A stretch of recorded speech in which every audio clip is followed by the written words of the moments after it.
안녕하십니까. 생생매거진 오늘 박은정입니다. 대구시와 경북도가 추진한 녹색 정책들이 잇따라 좋은 성과를 내면서 관련 정책들이 주목을 받고 있습니다. 최근 금호강 하중도에서 열린 대구 정원 박람회에는 33만 명이 다녀가면서 큰 호응을 얻었는데요. 대구시는 시민 만족도 조사를 통해 박람회를 정례화할지 결정할 방침이라고 합니다. 그런가 하면 경북도청 신도시에 조성된 천년숲은 최근 산림청의 대한민국 최우수 도시숲으로 선정되면서 우리나라 최고의 명품 숲으로 우뚝 섰는데요. 경북 개도 700년과 신도청 이전 도청 신도시 건설을 기념해 조성된 이 천년숲은 주민의 휴양과 치유 공간뿐만 아니라 문화와 교육 공간으로 활용되고 있습니다. 아름다운 정원과 녹색의 숲은 주민의 건강과 삶의 질을 향상시켜주는 공간들인데요. 주민의 행복지수를 높이는 이런 녹색 정책들이 더욱 다양하고 폭넓게 추진되기를 바랍니다. 10월 19일 목요일 생생매거진 오늘입니다. 먼저 안동과 포항 울릉 연결해서 그곳의 소식과 날씨 듣겠습니다. 안동입니다. 오늘 북부권에선 오후부터 비가 내리겠습니다. 밤에는 안동 등 대부분 지역으로 비가 내리는 지역이 확대되겠고 내일 새벽까지 5에서 최대 20mm의 비가 예상됩니다. 순간풍속 시간당 55km 내외의 강풍이 예상되는 만큼 안전사고에도 유의하시기 바랍니다. 비가 내리는 동안 기온은 조금 주춤하겠고요. 내일 비가 그친 후 북서쪽에서 내려온 찬 공기의 영향으로 기온이 내려가겠습니다. 최근 산림청이 국토녹화 50주년을 맞아 그동안 잘 가꿔온 숲 중에서 국민 의견을 물어 100대 명품 숲을 선정했는데 어제 오후 명품 숲으로 선정된 청송 자작나무 숲과 직선거리 2km밖에 되지 않은 곳에서 불이 났습니다. 어제 오후 5시 12분쯤 청송군 분안면 화장리 대한불교 천태종 소유 야산에서 불이 난 건데 신고를 받은 산림청과 청송군은 인력 100여 명과 장비 20대를 투입해 진화에 나섰습니다. 2시간 뒤쯤인 오후 7시 25분쯤 주불이 잡혔고 오늘 오전 1시 4분에 잔불을 최종 진화했습니다. 현재는 병해충 방재단 8명이 뒷불 감시 점검을 하고 있는데요. 경찰과 소방당국은 송이 채취 시기와 인근 자작나무 숲, 주산지 등 관광지가 있는 점을 고려해 입산자 실화로 추정하고 정확한 화인을 조사하고 있습니다. 또 산림보호법 제42조에 의거해 산불 조사를 실시해서 정확한 발생 원인과 피해 면적, 재산 피해를 조사할 방침입니다. 지금까지 안동이었습니다. 이어서 포항입니다. 추위가 어제보다 한결 누그러졌습니다. 오늘 아침 기온 12도 선으로 출발했는데 낮 기온이 23도까지 올라서 여전히 일교차가 10도 안팎으로 크게 벌어지겠습니다. 주말까지 계속해서 하늘에는 구름이 많겠고요. 특히 내일은 낮 기온이 오늘보다 5도가량 큰 폭으로 떨어지겠고 모레인 토요일부터는 아침 추위도 다시 살아나겠습니다. 들쑥날쑥한 기온 변화에 건강 상하지 않도록 면역력 관리 잘해주시기 바랍니다. 포항의 대표 축제인 호미곶 한민족 해맞이 축전이 문화체육관광부에서 주관한 지역 문화매력 100선인 로컬 100에 선정됐습니다. 전국 지자체로부터 추천받은 1000여 개의 축제 문화유산 중 국민평가단이 직접 100개를 추렸는데요. 이 가운데 생활 역사형 축제 이벤트 분야에 선정됐습니다. 이 호미곶 한민족 해맞이 축전은 대륙을 핥히는 호랑이 모양의 한반도에서도 호랑이 꼬리 끝에 해당되는 호미곶에서 매년 마지막 날인 12월 31일부터 1월 1일 새해 아침까지 해넘이 해돋이 행사로 진행되는데요. 특히 상징 조형물인 상생의 손 위로 떠오르는 일출 장면은 이미 전국적으로 유명합니다. 이번에 선정된 로컬 100은 내년까지 국내외에 집중 홍보될 예정입니다. 지금까지 포항이었습니다. 이어서 울릉에서 전해드립니다. 울릉도와 독도는 흐린 하늘 보이고 있습니다. 오늘 오후부터 비 소식이 있겠는데요. 예상 강수량은 5에서 40mm입니다. 이 비는 내일까지 이어질 예정입니다. 외출하실 때 참고하시기 바랍니다. 동해 중부 안쪽 먼바다에는 남서에서 서풍이 불며 바다의 물결은 1에서 2.5m로 비교적 높게 일겠습니다. 내일도 바다의 물결 2에서 4m로 매우 높게 일 전망입니다. 당분간 해상에 안개가 끼고 비가 내리겠는데요. 항해나 조업하는 선박은 각별히 유의하셔야겠습니다. 오늘 여객선은 정상 운항합니다. 울릉도의 올바른 주차 질서 확립을 위해 울릉군이 주정차 금지 구역 15곳을 새로 지정해 행정 예고한 가운데 렌터카의 불법 주정차 문제가 강력히 대두되고 있습니다. 울릉군 수협 위판장에 이른 새벽 오징어 관련 종사자들의 차량 진입을 방해하고 위판장 안에 깊숙이 주차하는 등 불법 주차가 난무하는 상황인데요. 울릉읍 저동에서 차량 주차가 가장 혼잡한 울릉농협 저동 지점과 다방 앞에도 렌터카가 주차장을 점령했습니다. 또 울릉군이 주차 단속을 하지만 오전 9시 출근에 오후 6시면 주차 단속이 끝나고 이 단속은 렌터카하고는 아무런 상관이 없다는 지적도 나오고 있습니다. 울릉군에 따르면 최근 2023년 제2차 울릉경찰서 교통안전시설 심의위원회를 거쳐 울릉도 내 신규 주정차 금지구역 및 주정차 위반 단속 시행에 관한 행정절차법 제46조에 의해 행정예고했습니다. 군은 행정예고를 거쳐 다음 달 10일까지 이해관계인 및 지역 주민들의 의견을 수렴할 예정인데요. 의견 수렴이 끝나면 11월 13일부터 신규 주정차 금지구역을 대상으로 불법 주정차 위반 단속을 시행할 계획입니다.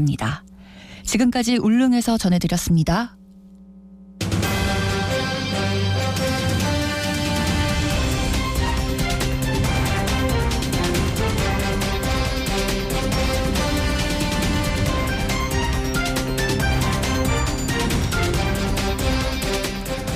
경북대병원 본원과 7국 경북대병원 간호사의 2년 내 퇴사율이 전국 국립대학병원 가운데 최고 수준인 것으로 나타났습니다. 이에 따라 간호사의 노동 환경을 개선해야 한다는 목소리가 나오고 있는데요.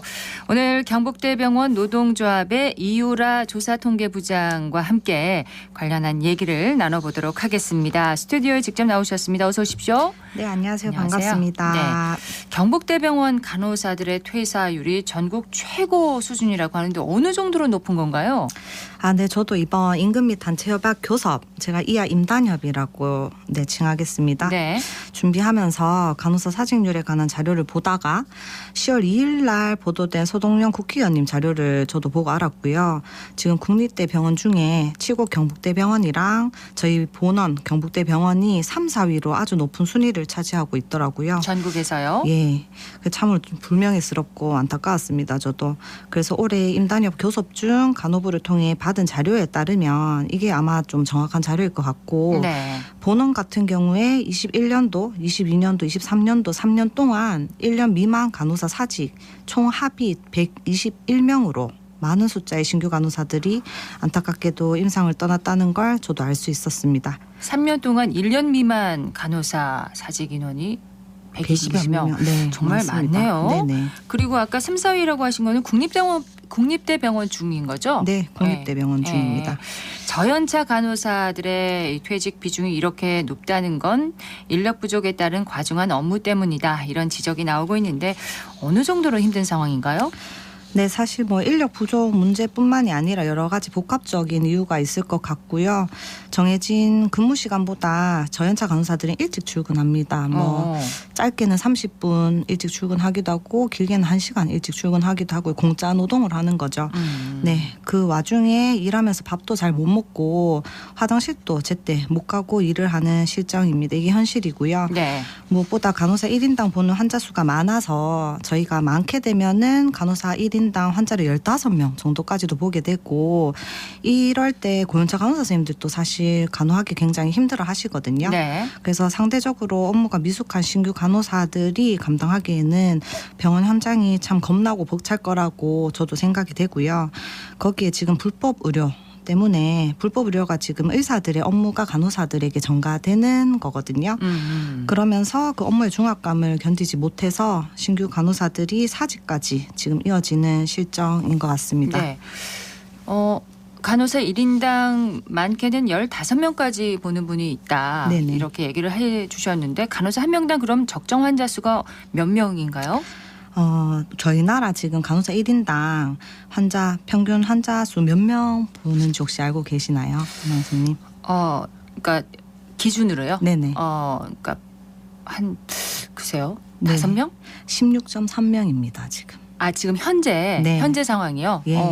그렇고 지금 미국 같은 경우에는 사실 간호사 한 명당 환자 5.3명 정도를 보고 있고요. 적정 수는 몇 명인가요? 정해져 있나요? 아니요. 적정 수는 지금 저희가 그거를 법제화하게 해달라고 요청을 하고 있는 상황인데 아직 그 국회에 지금 계류되어 있는 간호인력인권법이라는 게 있거든요. 네. 아직 법제화된 인원수는 없습니다. 근데 미국 같은 경우는 5.3명이고 영국 같은 경우는 지금 8.6명의 환자를 보고 있습니다. 간호사 네. 1인당. 근데 저희 상급 종합병원 기준으로 저희 의료연대본부가 지금 지향하고 있는 수는 일반 병동 같은 경우에는 간호사 1인당 환자 수 6명으로 제한을 하고 그 간호간병 통합서비스 병동 같은 경우에는 간호사 1인당 환자 수 3명으로 보게 해달라. 이게 적정 인원이다라고 지금 요청을 드리고 있는 상황입니다. 그런데 현실은 16.3명을 보고 있다. 16명 정도. 네. 예, 이게 평균 환자 수인가요? 그렇죠. 예. 그러면 간호계에서 생각하는 적정 환자 수의 2배 이상을 지금 현재 환자를 돌보고 있다는 건데 이런 열악한 노동 환경 개선을 요구하면서 최근 8년 만에 파업을 단행했었습니다. 네. 사흘 만에 합의안을 도출했어요. 네. 합의 내용을 좀 소개를 해주세요. 네, 사실 이번에 8년 만에 파업을 단행하게 된 이유는 직무성과급제 및 노동계약안 철회를 위한 목적이 있었고요. 또 불법 의료 근절, 필수 인력 충원 및 환경관리직 처우 개선을 위해 파업을 저희가 진행을 하였고 네. 조합원들의 최고 관심사였던 계약안 철회하겠다고 병원지 입장 저희 확인하였습니다. 그리고 저희 분의 핵심 요구안이 사실 간호사들한테 좀 집중이 많이 되어 있었고요. 예. 간호사 1인당 환자 수를 축소하라는 요구에 대해선 병원 측은 기재부 정원 확보 시에 간호사 70명 충원을 하기로 합의를 하였습니다. 70명이요? 예, 70명. 또한 불법 의료 근절을 위해서 노사 동수로 준법 의료위원회를 설치하여서 의사 아이디랑 패스워드 공유 및 사용 지시를 금지하라고 저희가 말씀드렸고요. 또 환자 개인정보가 담긴 사진 및 영상 전송 요청 금지, 익명으로 신고할 수 있는 불법 의료 신고 센터도 함께 운영을 하여서 24시간 돌아가는 병원 현장을 지키는 병원 노동자들을 보호하기 위해서 또 월 야간 근무 7개부터 수면휴가 1회씩을 부여한다 등의 의미 있는 합의를 하게 되었습니다. 네. 지금은 없나요? 수면 휴가가? 지금은 월 수면 휴가가 8개당 그 수면 오프가 1개가 발생이 되는데 야간 근무를 8개를 하면 예. 수면 휴가가 1개 발생하는 거예요? 네, 맞습니다. 근데 실효성이 없더라고요. 저희가 병동 기준으로 저희가 파악한 바로는 월 나이트를 8개 하는 병동이 한 군데도 없었습니다. 그래서 7개 정도 하면은 수면 오프 1개 발생시키면 저희가 7개까지는 저희 신규 간호사들이 많이 하거든요. 네. 그래서 실효성이 있겠다 판단을 하였고 사실은 저희 초안은 6개였고요. 요구가 6개는 사실 받아들여지지 않았고 7개에 1개, 8개에는 2개 발생할 수 있게 저희가 합의를 하였습니다. 이 내용이 이제 합의가 된 건가요? 네네. 근데 그 70명 충원이라면 간호사들 노동 강도가 그냥 듣기에도 좀 나아질 것 같긴 한데 네네. 그렇습니까? 네, 사실 노동 강도가 이게 좀 나아질 수 있냐는 질문에 대해서 저도 좀 고민스러웠고 답변을 말씀드리자면 나아질 것이라는 확답 드릴 수 있을 것 같고요. 네. 사실 병동에 간호사 1명 응급 사직하게 되면 근무표가 저희가 싹 다 엎어지거든요.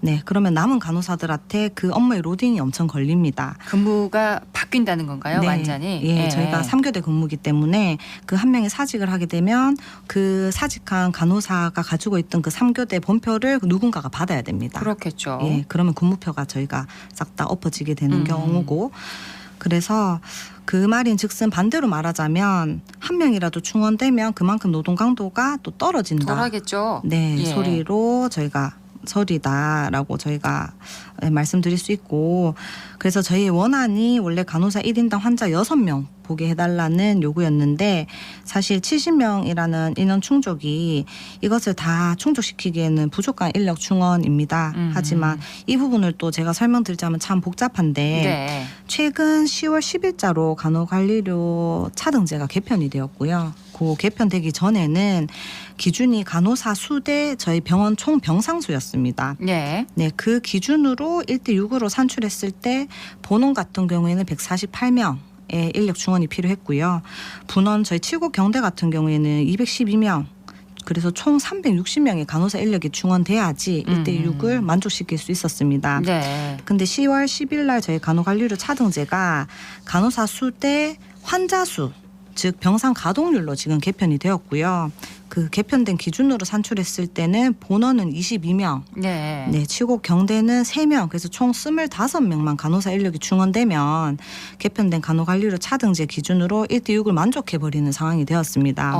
네, 그래서 이거를 1대 6을 만족했다, 만족 못했다라고 이야기하기가 참으로 애매한 상황이 되었고요. 네. 그래서 결과적으로 말씀드리면 개편된 간호관리료 차등제 기준으로 환산했을 때는 만족을 했는 상황입니다. 지금.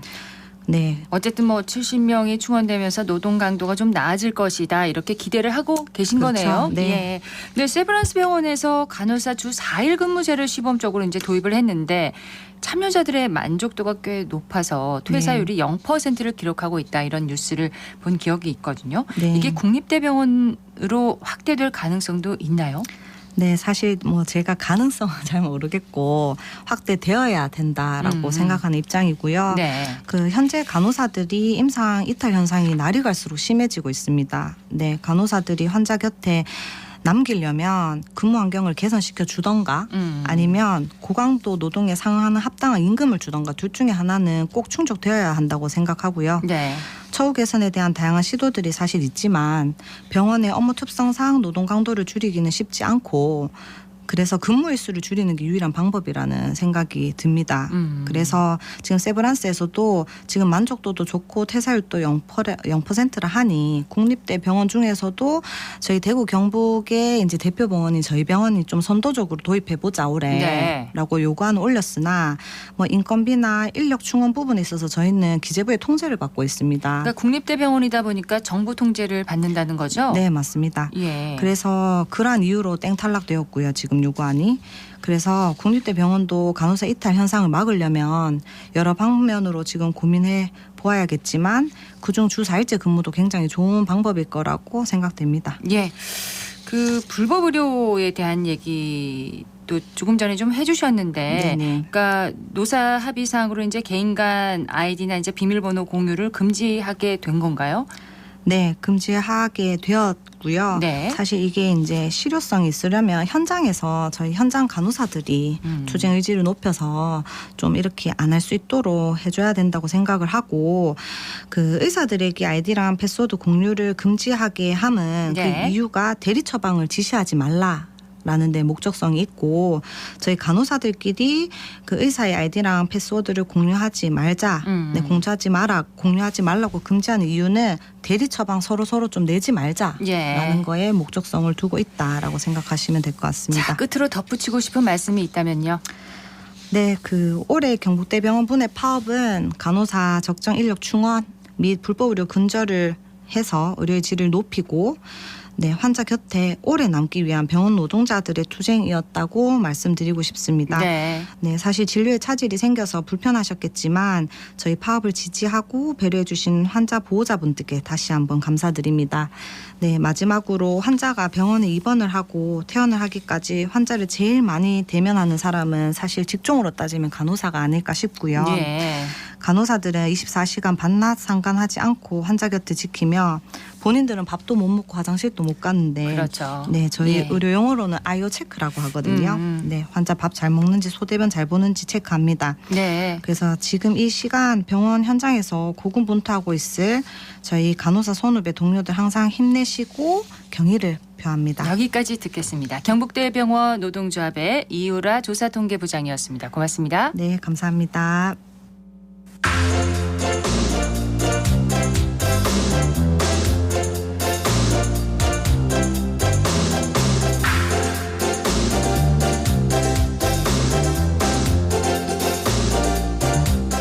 대구 동구에서 지역 여성을 위한 올해 동구 여성 행복 아카데미를 진행합니다. 명사 특강을 통해서 역량을 강화하고 지역 여성들 간의 네트워크 형성의 기회를 마련하기 위해서라고 하는데요. 박나연 리포터 현장 다녀왔다고요? 네, 이번 아카데미는 6주간 매주 화요일마다 동구 청소년 문화의 집에서 진행되는데요. 지역 여성 맞춤형 강좌와 현장 체험으로 구성됐습니다. 이번 주는 이미지 브랜딩 강연이 진행됐는데요. 현장의 소리와 강연에 대한 자세한 이야기 들어봤습니다. 브랜딩이라고 했죠. 브랜딩. 오늘 저희 강의 제목이 브랜딩이거든요. 브랜딩. 자, 브랜딩은 무엇이냐면 브랜드에다가 ing가 붙은 거예요. 그러니까 만들어간다. 현재 진행형이야. 그러니까 우리가 이런 이미지로 나를 만들어 갈 거야. 현재 23년 차 강의를 진행하고 있는 홍민옥입니다. 오늘 여기서 요청하신 강의는 퍼스널 이미지 브랜딩이라는 강의인데요. 지금은 이미지 관리 시대잖아요. 국가는 국가 이미지 관리를 잘하면 국격이 올라가는, 브랜드 가치가 올라가는 거고요. 기업은 이미지 관리 잘하면 유능한 인재가 모이게 되는 것이죠. 그러니까 사람도 이미지 관리를 잘하면 경쟁력이 그만큼 있어지는 거예요.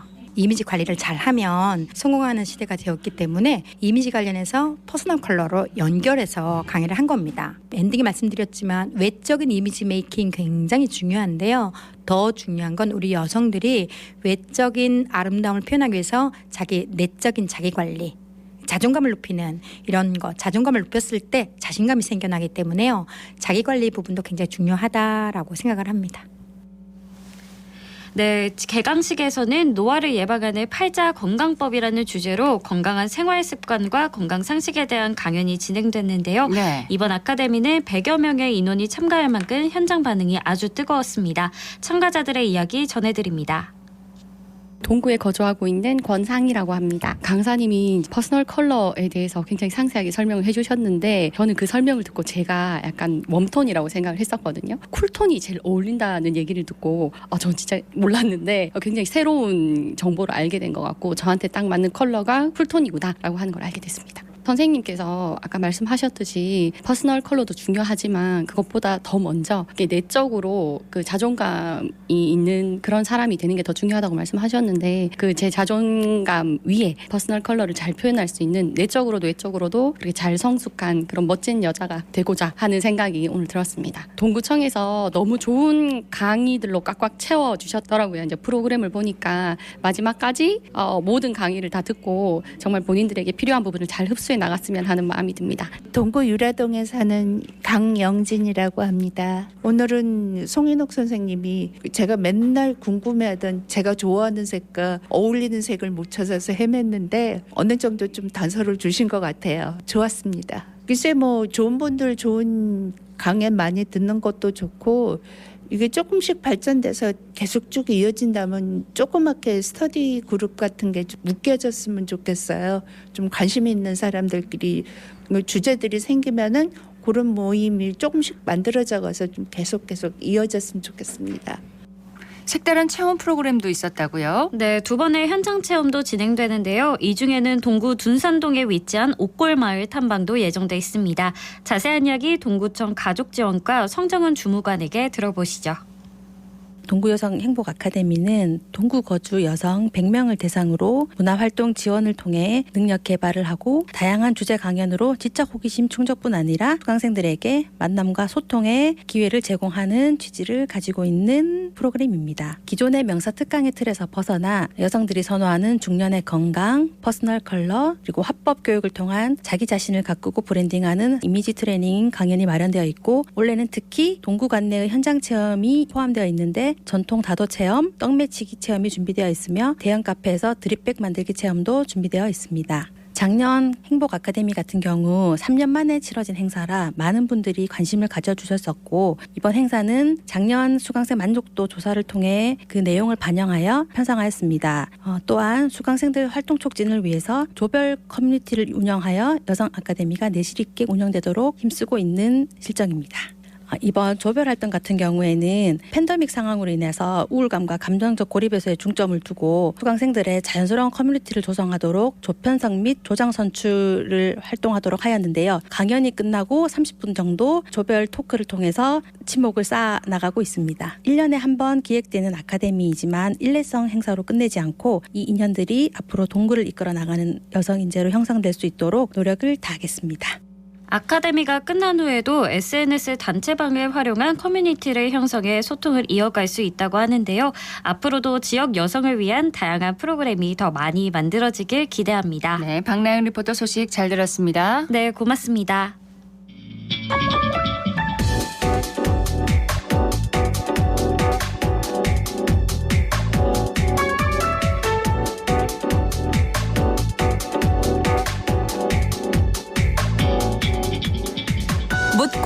듣고 생각과 마음을 나누는 방송.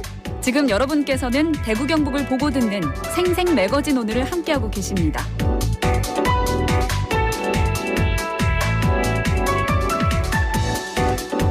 목요일 생생 매거진 오늘 함께하고 계신 지금 시각 11시 30분 지났습니다. 기자의 눈으로 지역의 현안과 이슈를 들여다보는 시간입니다. 뉴스민의 김보현 기자와 함께합니다. 안녕하세요. 네, 안녕하세요. 자, 오늘 짚어볼 이슈는 뭔가요? 네, 지금 국정감사 시즌이죠. 17일 경북대에서 열린 국정감사 소식입니다. 특히 최근 몇 년간 시끄러웠던 교수 채용 비리 관련해서 강도 높은 질타가 이어졌는데요. 네. 윤석열 정부의 연구비 삭감 정책에 따른 피해가 이 지방대학에 집중될 거라는 우려도 함께 제기됐습니다. 관련한 현장 소식 전해드리겠습니다. 자, 경북대학교 교수 채용 비리는 이 코너에서도 이제 전해드린 적이 있는데 이번 국감에서는 주로 어떤 얘기가 나왔습니까? 네, 17일 오전 10시 경북대학교에서 경북대학교, 강원대학교, 경북대병원, 강원대병원, 강릉 원주대 치과병원, 경북대 치과병원, 대구 교육대학교에 대한 국회 교육위원회 국정감사가 열렸습니다. 네. 이날 감사에서 특히 경북대학교에 대한 지적이 좀 집중적으로 제기됐는데요. 이 서병수 국회의원은 지난 국정감사에서 경북대 교수 채용 비리 문제를 집중 제기했는데도 여전히 반복되고 있다고 지적을 했습니다. 이 서 의원은 지난번에 국악학과 교수 채용 비리 질문 드렸는데 올해에는 음악학과에서 채용 비리에 연루된 사람이 7명 수사받고 있다면서 국문학과, 사학과에서 검찰에 기소되거나 사건화된 사항을 합하면 2018년부터 총 61건이라고 꼬집었습니다. 예.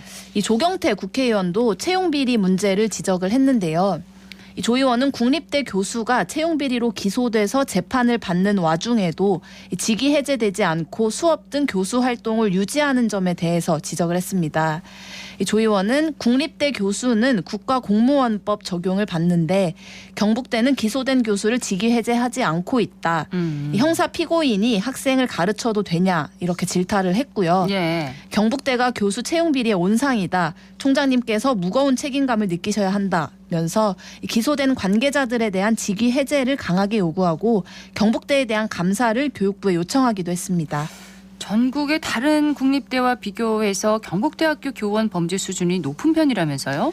네, 이 조경태 의원실에 따르면 국립대 교원 범죄 수사 개시 통보 상위 10개 대학 건수를 보면 1등이 경북대학교인데요. 네. 건수로도 독보적입니다. 경북대학교는 2020년 29건, 2021년 20건, 2022년에 31건으로 총 80명에 대해 수사가 개시됐고요. 2위는 서울대로 60명, 3위가 전북대로 38명 등 순입니다.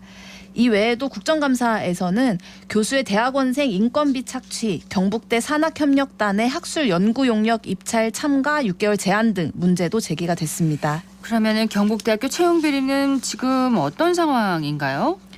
네, 간단히 정리를 해드리면요.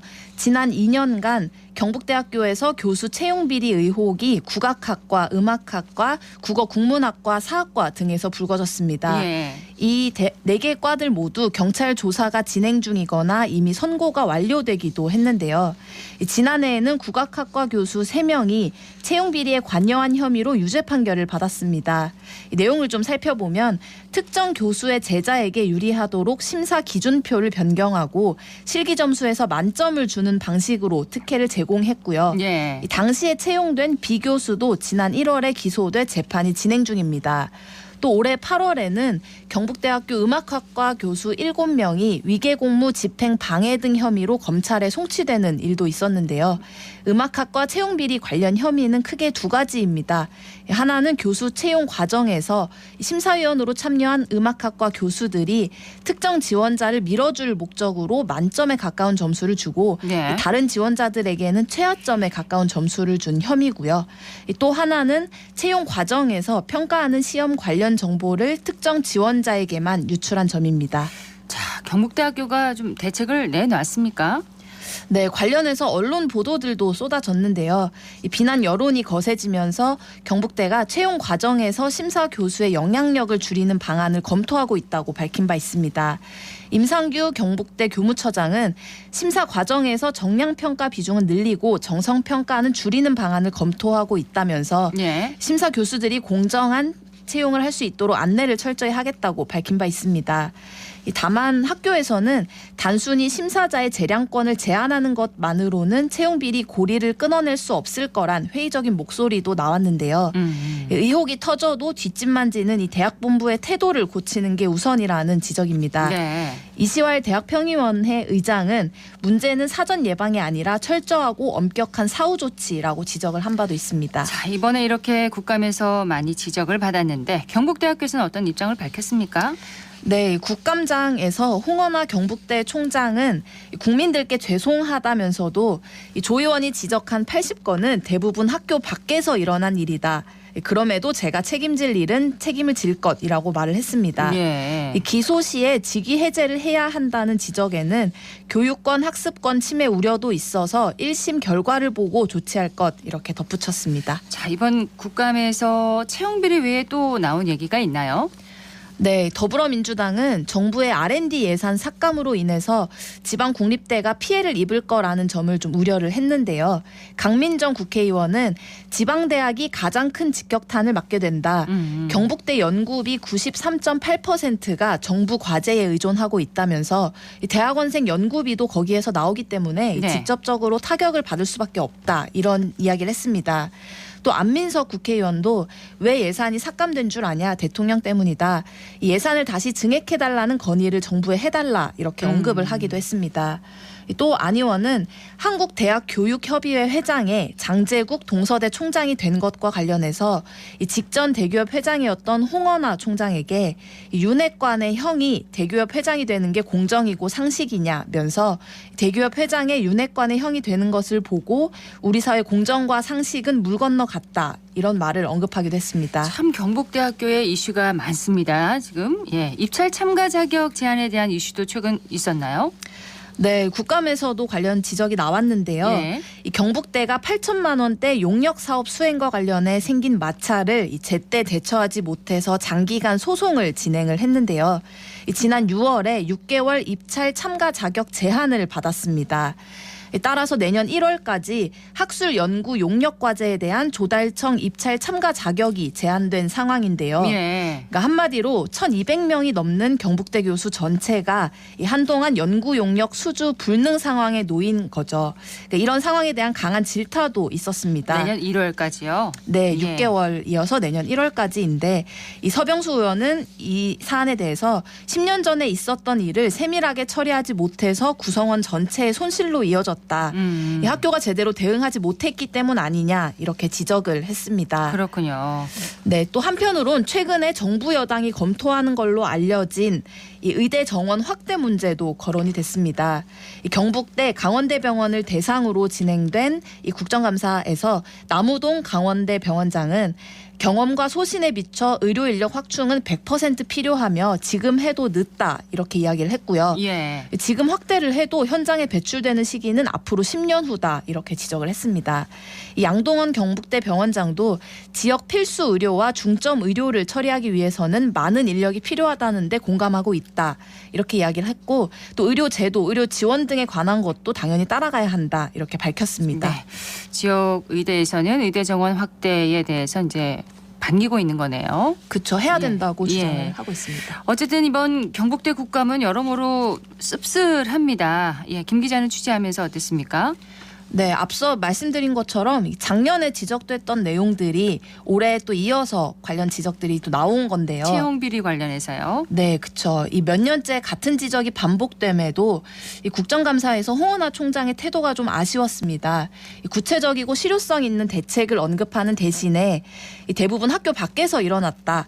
기소 시 직위 해제를 해야 한다는 지적에도 교육권, 학습권 침해 우려가 있기 때문에 1심 결과를 보고 조치할 거다. 이런 좀 모호한 대답만 내놨다는 평가가 나옵니다. 예. 이 학생 수 감소, 수도권 집중화 같은 외부 요인의 핑계를 대는 사이에 이 대학 내부에서는 공정과 신뢰, 건의가 사라지고 있다는 지적이 나오고 있습니다. 이런 학교 측의 미비한 대책에도 이 경북대 위상이 더 빠르게 무너질까 봐 우려된다. 이런 학생들 반응도 있었는데요. 학생들이 걱정이 크겠어요. 그렇죠. 네. 이 가장 급한 건 따라서 이 총장을 비롯한 대표자들의 좀 책임 있는 태도 그리고 실효성 있는 대책 대책 마련을 위해서 구성원들의 의견을 받는 일일 겁니다. 네. 이 취재를 하면서 부디 내년 국정감사에선 내부 개혁이 잘 이루어졌다 이런 칭찬이 나왔으면 좋겠다는 마음이 들었고요. 1년이란 시간 동안 이 역사 깊은 지역의 중심대학으로서 좀 더 엄격하게 이 문제를 해결하기 위한 대학 본부, 학과 그리고 지역의 대책이 나오길 기대해 봅니다. 네, 경북대에 대한 올해 국정감사 얘기를 해봤는데 정말 내년에는 좀 달라진 모습, 달라진 내용이 좀 나왔으면 좋겠네요. 네. 네, 뉴스민의 김보현 기자였습니다. 고맙습니다. 감사합니다.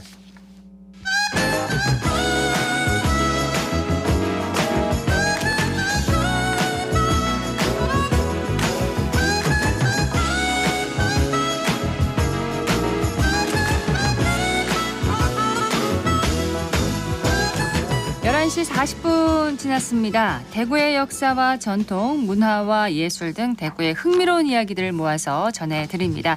대구문화 오디세이, 대구정책연구원의 오동욱 사회문화연구실장과 함께합니다. 실장님 어서 오세요. 네, 안녕하세요. 자, 오늘은 어떤 대구의 흥미로운 이야기와 함께할까요? 네, 오늘은 지난 10월 6일부터 다음 달 11월 18일까지 약 40일간 개최되는 대구 콘서트하우스를 중심으로 이제 개최되는 월드 오케스트라 페스티벌에 대해서 말씀드리겠습니다. 꽤 기네요. 네, 40일간. 네. 예, 월드 오케스트라 축제에 대해서 소개를 해주세요. 네, 잘 아시다시피 대구는 유네스코가 선택한 음악 창의 도시입니다. 그 이름에 걸맞게 음악 예술에 대한 시민의 관심이 상당히 지대해요. 그래서 연중 다양한 음악 공연 축제가 이어지는 문화예술의 도시인데요. 네. 월드 오케스트라 축제는 유네스코 창의도시 대구에서 펼쳐지는 여러 다양한 음악 장르 중에서 최고의 교향악 대축제가 됩니다. 그래서 교향악 대축제. 네, 관현악의 묘미를 알 수 있는 그런 교향악 축제라고 보시면 되겠습니다. 그러면 지역의 음악 관련 여러 단체들이 함께할 것 같습니다. 네. 예, 주최가 어딘가요? 네, 월드 오케스트라 축제는 대구시와 대구문화예술진흥원의 대구 콘서트하우스가 주최합니다. 월드 오케스트라 축제 조직위원회가 주관을 하고요. 그래서 월드 오케스트라 축제 조직위원회와 함께 대구 콘서트하우스에서 창단한 앙상블 단체가 있는데 WOS 비루토스 챔버가 함께하고 있습니다. 월드 오케스트라 축제는 언제부터 시작된 축제인가요? 네, 이게 이제 이름이 올해 바뀌었는데요. 예. 2013년부터 시작이 되었는데 그때 이름은 아시아 오케스트라 페스티벌이었어요. 이제 그렇게 하다가 아시아권으로 할 게 아니다. 우리가 이제 조금 더 넓혀서 좀 해보자 해서 월드 오케스트라 시리즈로 이제 바뀌게 됩니다. 이름이요? 그렇게 하다가 2023년 올해부터 월드 오케스트라 축제로 개최되고 있는데요. 그러니까 실질적으로는 2013년부터 계속 이어지는 아시아 최고의 교향악 축제다. 이렇게 보시면 되겠습니다. 이름이 몇 번 좀 바뀌었네요. 네, 그렇습니다. 예. 주로 어떤 프로그램들로 구성되어 있나요? 네, 월드 오케스트라 축제는 국내외 유명 오케스트라 공연이 주를 이룹니다. 그리고 해외 교류 프로그램 그리고 학술 세미나 이런 부분들이 결합되어 있는데요. 국내와 국외 아마추어와 전문 연주자 또 챔버와 심포니 이런 걸 가리지 않는 다양한 오케스트라 라인업은 이제 월드 오케스트라 축제에서 만날 수 있는 독창적 구성인데요. 네. 우리 시민분들이 조금 이제 이해를 돕자면 참고로 챔버 오케스트라와 이제 심포니 오케스트라가 있는데 챔버는 이제 영어로 방이라는 의미입니다. 실내. 그래서 예. 비교적 작은 멤버로 구성된 소규모의 관현악단 챔버 오케스트라와 또 우리가 필하모닉 오케스트라라고 하기도 하고 심포니 오케스트라라고 하는 대규모의 관현악단이 같이 되는 그런 구성이라고 보시면 되겠습니다. 그렇군요. 월드 오케스트라 축제는 국내외 유명한 오케스트라들이 많이 참여하는 축제로 알려져 있는데 주로 어떤 오케스트라가 참여하나요? 우리 시민분들이 아실 때 뭐 세계 3대다 아니면 세계적인 그런 거 할 때 보통 빈 필하모닉이라든지 네. 베를린 필이라든지 뉴욕 필을 이렇게 많이 말씀하시는데 거의 매년 빈 필하모닉이 와요. 그리고 파리 오케스트라 등 국외의 유수의 오케스트라들이 옵니다. 그래서 국내외 클래식 팬에게 뭐 우리 도시 대구를 알리는 것뿐만 아니라 클래식을 상당히 알리는 그런 역할을 하고 있고요. 네. 또 지역에서는 대구 시립교향악단 또 경북 도립교향악단 지역을 대표할 수 있는 이런 단체들이 참여함으로써 이제 클래식에 우리 시민들에게 문턱을 낮추는 그런 인식 변화에 좀 크게 기여하고 있다 이렇게 평가할 수 있겠습니다. 이 월드 오케스트라 축제는 주로 대구 콘서트하우스를 중심으로 열리는 거죠? 네, 그렇습니다. 예. 말씀하신 대로 월드 오케스트라 축제는 대구 콘서트하우스를 중심으로 하고 있는데요. 수많은 공연장 중에서도 왜 대구 콘서트하우스냐 하면은 이 콘서트 하우스는 국내 최고의 클래식 음악 전용 공연장입니다. 예전에 잘 아시는 대구 시민회관을 이제 리모델링을 해서 엄청난 어떤 수준 높은 클래식 전용이기 때문에 네. 또 클래식이냐 뮤지컬이냐 오페라냐에 따라서 다르게 되지 않습니까? 그래서 월드 오케스트라 축제를 탄탄하게 뒷받침하고 있고요. 그래서 클래식 공연에 최적화된 음향 시설이 대단합니다. 그래서 그 최고 수준의 음향 시설로도 국내외 평가가 대단한데 월드 오케스트라 축제에 이제 참여한 해외 관계자가 연주자에게도 상당히 만족할 만하지만 관객들이 정말 만족해할 만한 멋진 공연장이다. 네, 이렇게 하는 소감을 직접 남기기도 했습니다. 연주자와 관객들에게 모두 만족을 주는 대구 콘서트하우스에서 월드 오케스트라 축제가 열리고 있는데 자, 이 축제가 이제 수준 높은 축제로 유명세가 점점 더해가고 있습니다. 어느 정도로 지금 알려지고 있나요? 자, 원래 이제 아시아였지 않습니까? 아시아에서 이제 월드로 가고 나서 아까 전에 말씀드린 빈 필하모닉 같은 경우 매년 거의 오고 해외 굴지의 오케스트라가 초청이 되죠. 그래서 어떻게 보면 프로 오케스트라 간의 약간의 경합장 기능도 하고 있습니다. 그래서 국내외 유명 심포니 오케스트라 공연은 또 지금 계속 높은 객석 점유율을 나타내요. 예전에는 클래식 공연이라고 하면 객석 점유율이 그리 높지가 않았습니다. 그런데 이제는 고품격 연주에 대한 우리 관객들의 갈증을 많이 해결해 주고 있고 또 다른 한편 클래식 공연은 어떻게 보면 기초예술, 순수예술 쪽이어서 이 팬들이 증가한다는 게 별로 없었는데 이제 다른 지역에서 이러한 공연을 보기 위해서 관객들이 많이 오고 있습니다. 이 부분은 순수예술이 관광객을 끌어들일 수 있는 아이템으로서의 역할도 한다. 이런 부분에서는 상당히 좋게 평가될 수 있겠습니다. 그 대구 콘서트하우스에서는 청년 연주자를 위한 프로그램도 있잖아요. 네, 그렇습니다. 이게 상당히 중요한데 축제 기간 내에 펼쳐지기도 하고 이제 전후에서 펼쳐지기도 하는데 만 28세 이하의 음악 전공자, 쉽게 말해서 청년 음악가들이 참여할 수 있는 게 좀 부족합니다. 이게 왜냐하면 전문 예술가들이 주로 돼야 되는 부분이기 때문에 그런데요. 그들이 참여하는 오케스트라가 솔라시안 유스 오케스트라가 있습니다. 이 솔라시안 유스 오케스트라는 이제 솔이 태양을 뜻하는 뜨거운 열정을 나타내는 솔과 아시안의 합성어인데요. 음악에 대한 열정을 가지고 또 소중한 경험을 함께하고 싶어하는 청년 예술가들을 의미하는 그런 청소년 관현악단이 바로 솔라시안 유스 오케스트라다 이렇게 보시면 되겠습니다. 그럼 상시 운영이 되는 건가요? 네, 그렇습니다. 솔라시안 유스 오케스트라는 언제부터 시작됐나요? 대구 콘서트하우스에 처음에 교육 사업의 일환으로 시작됐죠. 시작된 게 2018년에 시작됐으니까 이제 계속해서 그 평가를 좀 좋게 받아가고 있는데 경쟁률이 그렇게 높다면서요? 상당합니다. 왜냐하면 엄청난 경험이고 여기에 참여하는 멘토가 또 엄청나게 유명한 분이 멘토이기 때문에 상당히 소중한 경험이 되고 자기의 어떤 그런 쪽에 크게 대전환이 될 수 있기 때문에 오디션이 상당히 치열합니다. 그래서 그렇게 선발된 100여 명의 청년 음악가들 대상으로 아까 전에 말씀드린 바대로 세계적인 지휘자 또는 국내 유명 오케스트라 단원이 멘토가 되고 이들이 멘티가 되어서 약 일주일 동안 실질적인 오케스트라 교육을 받고 연주하는 그런 프로젝트이다라고 보시면 되겠습니다. 단원들에겐 정말 좋은 기회가 되겠네요. 솔라시안 유스 오케스트라 프로그램에 멘토로 참여한 인사 우리가 좀 아는 분이 있나요? 네, 제가 이제 여러분이 있지만 일반 대중적인 분들이 아실 만한 분들을 좀 말씀드려 보겠습니다. 한국을 대표하는 거장 피아니스트 여러분이 있습니다. 그중에서 건반 위의 구도자라고 불리는 피아니스트가 있죠. 바로 피아니스트 백근우입니다. 이분은 이제 프랑스 정부로부터도 예술문화 기사 훈장을 받았고 여러 음반 녹음으로 상당히 권위 있는 음반상을 많이 받은 유명한 피아니스트인데요. 이분이 또 멘토로 참여를 했고요. 또 젊은 지휘자로 유명한 한국의 젊은 세대를 대표하는 스타이자 피아니스트인 지휘자 김선욱이 또 멘토로 참여하는 그러니까 이런 분들이 참여함으로써 상당히 그 멘티들에게 정말 소중한 경험이 되고 있습니다. 자, 솔라시안 유스 오케스트라 정말 청년 연주자를 위한 상당히 의미 있는 그런 프로그램이네요. 여러 의미가 있겠지만 제가 두 가지만 딱 집어서 말씀드리자면은 청년 연주자들은 일단 경험이 부족합니다. 일단 그들에게 기성 연주자의 어떤 전문적인 부분을 철학을 느낄 수 있는 소중한 경험이 되는 것이고요.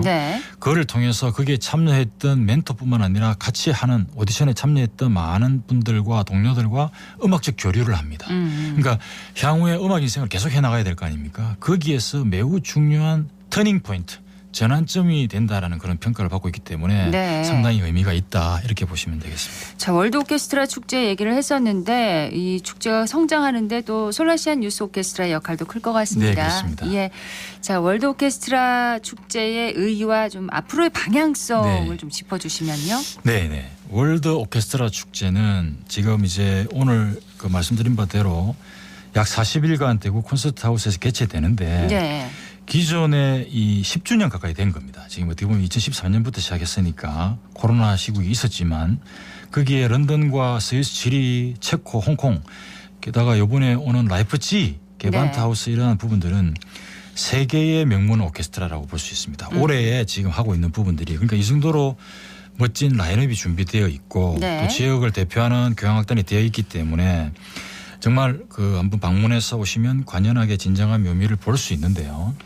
이러한 부분들은 그 의의라는 부분은 단순히 외국의 유명한 오케스트라만 청중들에게 보여주는 게 아니라는 겁니다. 그러니까 아까 전에 말씀드린 청년 연주자가 있었고 예. 올해는 이제 조금 그 부분이 빠졌습니다만 내년까지는 리틀 클래식 탐험대라고 해서 어린 학생들, 초등학생들을 대상으로 해서 와서 이제 이 악기에 대한 그걸 뛰어넘는 이런 부분들을 했어요. 그러니까 클래식의 대중화를 위한 부분도 했다라는 것이죠. 그래서 다양한 시험을 하고 있네요. 네, 그렇습니다. 그래서 특히 리틀 클래식 탐험대 같은 경우에는 상당히 반응이 좋았습니다. 네. 그래서 또 솔라시안 유스 오케스트라와 같은 부분 이걸 통해서 이제 대구가 세계 속의 우리 음악 창의도시 대구라는 부분을 이야기를 해왔습니다. 그런데 네. 이제부터의 방향성은 세계 속의 대구를 넘어서서 이 대구를 중심으로 한 다양한 오케스트라를 초대하는 걸 통해서 대구 속에서 대구 속에서의 세계를 이렇게 외연을 확장하고 있는 방향성이 필요하다. 그래서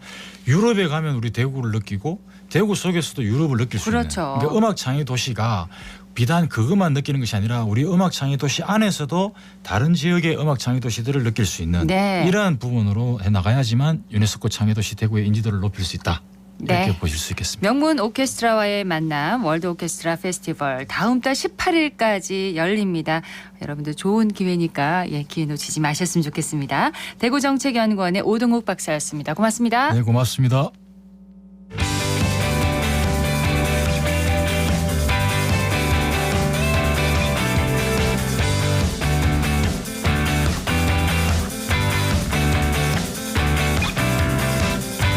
클릭 정보 클릭.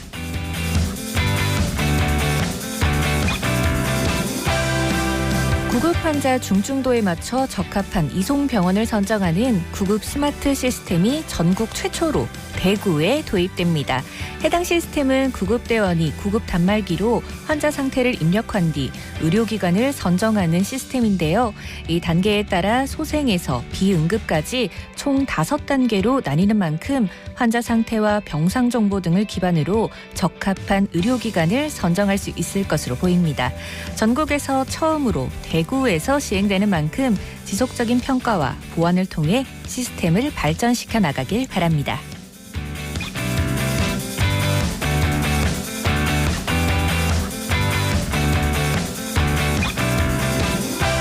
대구시가 지난해 노숙인 자립 지원을 위한 프로그램을 개발해 다양한 추진 사업을 실시했는데요. 그 결과 보건복지부로부터 노숙인 등 정책 추진 실적 우수 지자체로 선정됐습니다. 특히 코로나19 임시 격리 공간과 격리시설 확보 프로그램은 2022년 보건복지부 동절기 보호대책의 전국 우수 사례로 소개되기도 했는데요. 앞으로도 사회적 취약계층인 노숙인 등이 지역사회에 안정적으로 재정착할 수 있도록 지속적인 관심과 지원이 필요하겠습니다.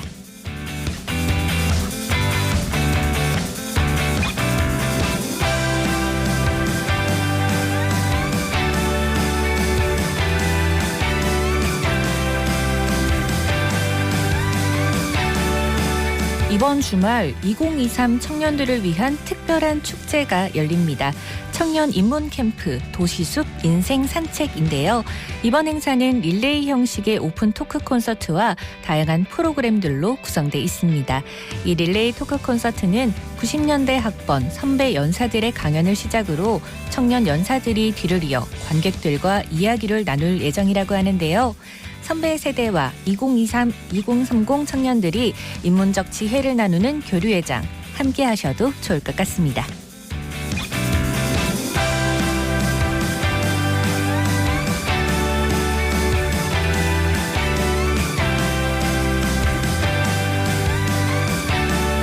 다음 주 수요일 대구 향토 역사관에서는 대구 지역에 분포하고 있는 고분을 통해 대구 고대사를 이해하는 시간이 마련됩니다. 대구 지역에는 지금은 사라진 비산동과 내당동 고분군을 비롯해 다양한 고분이 자리하고 있는데요. 고고학 박사인 영남대학교 박물관 김대욱 학예사의 강의를 통해 대구 고대사를 이해하는 좋은 기회가 될 것으로 보입니다. 참여를 원하는 분들은 대구 향토 역사관으로 문의하시면 되겠습니다.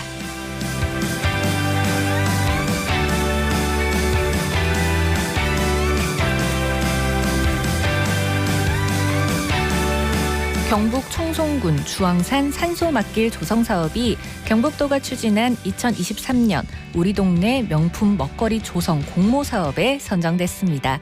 그동안 부족했던 보행자 도로와 지역 자원을 활용한 스토리텔링 등을 적극 활용해 명품 먹거리를 조성한다고 하는데요.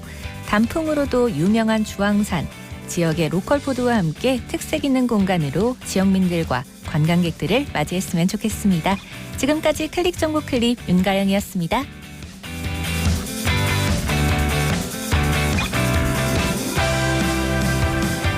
오늘 대구 경북 지역은 흐리다가 경북 북부를 시작으로 비가 내리겠습니다. 예상 강수량은 내일 오전까지 경북 서부 내륙과 울릉도 독도에는 5에서 40mm, 대구와 경북 그 밖의 지역에는 5에서 20mm입니다. 낮 기온은 17도에서 25도 분포로 어제보다 1도에서 3도가량 낮겠고요. 바람이 강하게 부는 곳도 있다고 하니까 시설물 관리와 안전사고에 유의하셔야겠습니다. 비가 그친 뒤에는 북서쪽에서 찬 공기가 내려오면서 쌀쌀해지겠습니다. 생생매거진 오늘 여기까지입니다. 박은정이었습니다. 고맙습니다.